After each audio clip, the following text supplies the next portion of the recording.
Howdy, folks, and welcome to Tune Scores. My name's Cary Nightingale, and with me, as always, is Kevin Niebrick. Kevin, how are you? I'm doing splendid. How about you? I'm wonderful, and thank you very much for asking. I hope you're excited, because tonight we're talking about fair trade organic songs. And I'll tell you why. A couple episodes ago, I made reference to a little-known, probably non-existent musicology phrase of free-range organic music, which is essentially describing busking performances. It's out in the open air, it's acoustic, it's a really poor quality sound recording, and we thought about reviewing a few songs and giving tune scores to some free-range organic music, but frankly, it's a little tough on our ears, and we always encourage our audience to go listen to the same songs that we tune score, and we don't want to do that to you either. So instead, we got a little civilized, and we discussed what fair trade organic songs might sound like. And the definition we landed on is essentially one instrument, one voice, probably a studio recording, but definitely something that you could imagine hearing in a coffee shop or on someone's front porch. So to that end, Kevin picked a song, I picked a song. We're going to present them to each other and to you, our dear audience. And let's see how we did at identifying fair trade organic music. Kev, I believe your first artist was Colin Hay. Do you want to go ahead and tell us about that song? So the song I picked was I Just Don't Think I'll Ever Get Over You by Colin Hay. This song was originally released in 1998 on his fifth solo album, Transcendental Highway, and it was later included on the soundtrack to the movie Garden State in 2004. The actual subject of this song is purposefully ambiguous. Naturally, this might lead the listener to believe it was written about the loss of someone who played a significant role in the narrator's life, which technically it is. More on that later. The lack of an identified subject is what I believe makes this song so powerful. It allows the listener to empathize with the narrator, maybe even eliciting personal memories of people with whom we've reluctantly parted ways, or loved ones who've up and left this plane of existence altogether. Colin is using an alternate tuning in this piece, giving his guitar deeper bass notes and warmer tones overall. If this song were a cup of coffee, Cary, it would be best described as full-bodied. This song evokes strong feelings of nostalgia, regret, and peace. Purportedly, Colin Hay wrote this song after he quit drinking, and the narrator, in fact, is mourning the devastating loss of alcohol personified. I gotta tell you, I've listened to this song close to 100 times, and if I lived to be 102, I never would have gotten that message just by listening. But I read it on the internet, so it has to be true. Colin, if you're listening, you're welcome to come on the show and tell us the real story.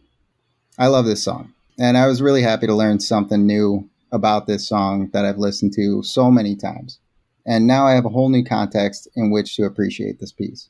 My final tune score for Colin Hay's I Just Don't Think I'll Ever Get Over You is 8.5 out of 10. But Cary, I'm excited to hear what you think. Will you give it a listen? Yeah, I'll be happy to. Give me just a moment and I'll be right back.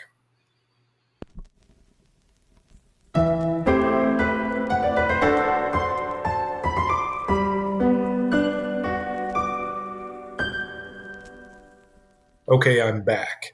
Now, I have maybe a few misgivings about the appeal. This song does not appeal to me as much as it does to you, but that being entirely subjective, I'll discount my negative feelings towards the appeal section of that song. But overall, I have to agree it is a strongly composed song. It's well performed. I'll agree with your assessment. I don't know if I'd say full-bodied, because that makes me think that it's satisfying, and for me, that just wasn't the case. But I'll absolutely go with it. So there you have it. That is Colin Hay's I Just Don't Think I'll Ever Get Over You, with a tune score of 8.5. Now, that one is purposefully ambiguous in its lyrics. The Fair Trade Organic song that I've selected is very much at the other end of the spectrum. That Bird Has a Broken Wing by Kil Moon is a tune about picking up and passing on VD due to a lack of care, caution, and accountability. And when I say VD, that means venereal disease. You might know them as STDs or STIs, whatever they call them at your local clinic. That's what we're talking about with a little sting in my body. The lyrics form a cohesive set from vividly setting the scene in verse 1 to summing up the lesson in the final refrain. It should be mentioned that the lesson for the narrator is, oh, well, it's in my nature, rather than the more mature, don't go out in the wet unless you're wearing a raincoat. Regardless, the whole thing is sung in a very world-weary voice, double-tracked and wide-panned, but still tired. And it's backed by only a nylon-stringed acoustic guitar, playing arpeggiated figures at roughly eighth-note intervals. That unceasing rhythm goes a long way toward reinforcing the disillusionment of the narrator. There is something about the way the melodic lines end against the specific chords that offers little resolution without sounding like caterwauling, and it also contributes to the neutral or defeatist tone of the lyrics. My only note regarding the mix is that the vocal volume decreases at the end of each line, which is common as a singer or a speaker runs out of breath. It happens on this show, but probably could have been repaired by adding a little compression or manually amplifying segments of the vocal track. And for those of you who are writing and recording songs at home, even if you use a free program like Audacity, it is fairly easy to add compression and level things out. While I don't personally find the narration relatable based on the specific topic of STIs, I can relate to that feeling of, oh, well, it's in my nature. So I rated the emotionality fairly highly and repeat listenability even higher because it's a short tune with a moderately dark sound and theme. When I found this song, I was pleased to hear it for the first time. But it turns out I'd already heard it since it was featured in the TV show Rectify, which I have seen. And I think the tone of That Bird Has a Broken Wing fits very well with the Southern Gothic aesthetic. I rated That Bird Has a Broken Wing by Kil Moon at an 8.3 on the tune score scale. But Kev, I'd love for you to give it a quick listen and come back and let me know what you thought. Sounds good. Let's do it.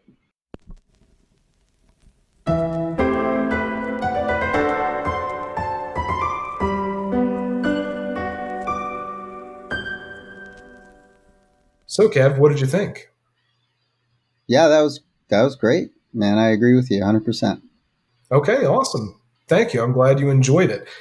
I would say, since you described Colin Hay's song as full-bodied, this song by Kil Moon, in keeping with the fair trade organic message, I would say this is probably a little bit more acidic, a little bit more bitter with its darker tone. I wonder if we'll get anything else. But for now, I think it's time for a short break. This one's brought to you by the Brown Baron Coffee, now available in an extra dark roast for nighttime enjoyment. The Brown Baron Coffee. Percolator. I barely know her. We'll be right back.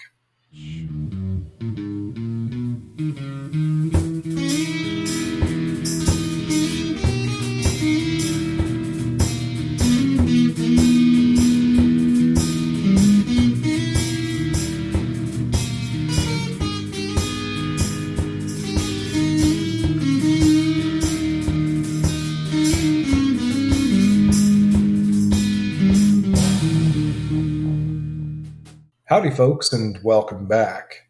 I think this would be a great time for us to talk about fair trade organic songs in a much deeper context. First off, why was it so hard to find fair trade organic songs? I certainly had a challenge because I don't listen to a lot of acoustic music, let alone acoustic music with no full instrumentation backing it. So I didn't have any ideas right off the top of my head. I had to rely on Reddit.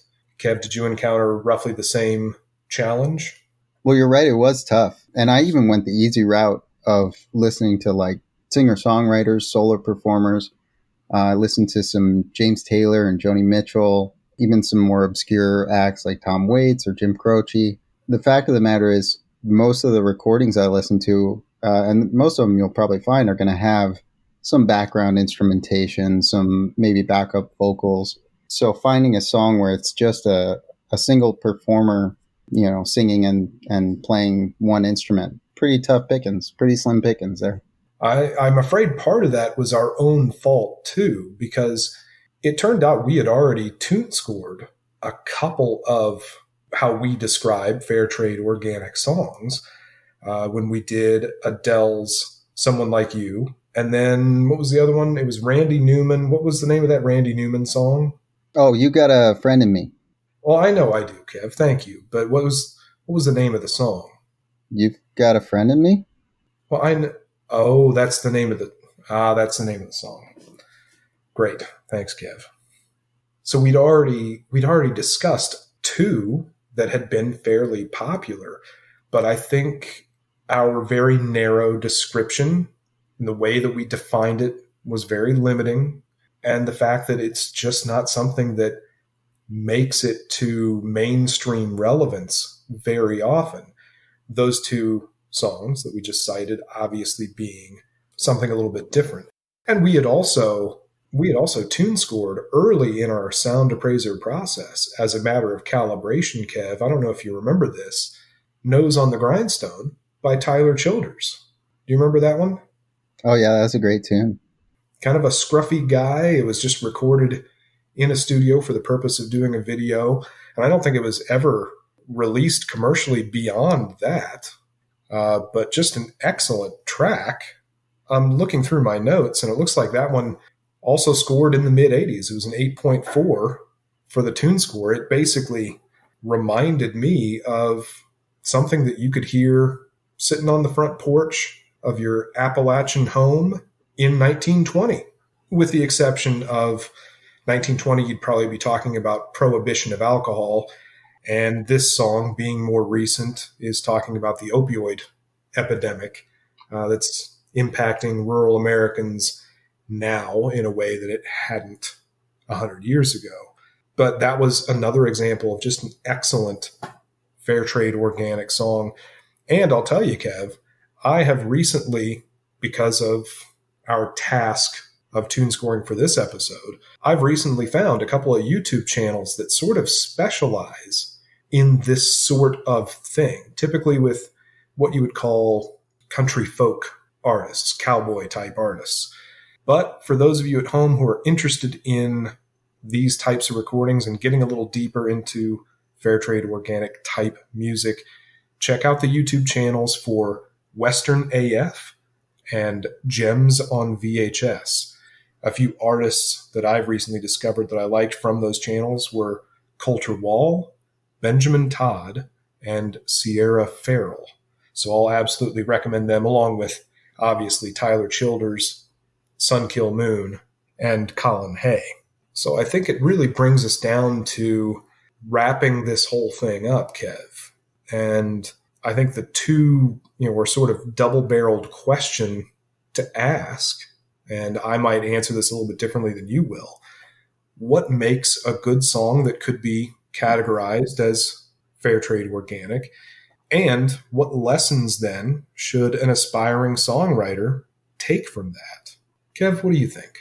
Well, if we take the three songs that we considered most tonight, the two songs that we picked, and maybe Tyler Childers, I think a common thread through those songs is probably just really good storytelling, maybe close attention to imagery. All the songs we listened to really elicited or evoked emotion from the audience, whatever that emotion might be. How about you? What do you think? I have to absolutely agree. Storytelling comes first. Overall composition of the song comes second. I think you've probably heard me say it a number of times, and so has the audience. A good song should be able to stand on its own with a single voice and the strumming of a single guitar. I think the songs that we've talked about fit the bill for that. I don't think that it can be overstated, the importance of getting the basic compositional elements down, your narrative in your lyrics, getting a good melody, something that's memorable, something that's evocative, plaintive, haunting, whatever the song calls for. Don't be afraid to put a little bit of yourself into your lyrics as well. It doesn't have to be biographical. In fact, frankly, I'm hoping that the song by Kil Moon is not autobiographical, because if he really did pick up a little sting and then take it home to his girlfriend, well, that's kind of a shitty thing to do. But musicians be like that. I'm a big fan of the anti-hero. It's a good story. Well, it doesn't get much more anti-heroic than that. But I think those are a couple of the big lessons that any of us who are aspiring artists, songwriters, musicians could take from this. It stands on its own when it's just you standing on your own. All that said, I think it's time for us to wrap up and end the episode. As always, we invite and encourage you to give a listen to the tracks that we reviewed today. They're on our Tune Scored Tracks playlist on our YouTube channel. While you're there, make sure to like the video and subscribe to the channel and leave us a comment letting us know what you thought of our scores and critiques. Did you agree? Did we miss anything? Are there better songs that fit that we didn't find but would have fit our theme? And if you're a burgeoning songwriter, that's also a great place to recommend one of your songs to be tune scored. We had a lot of fun today, and we hope that you did too. We'll see you in the next one. That's been Kevin Niebrick. I've been Cary Nightingale. Stay sound.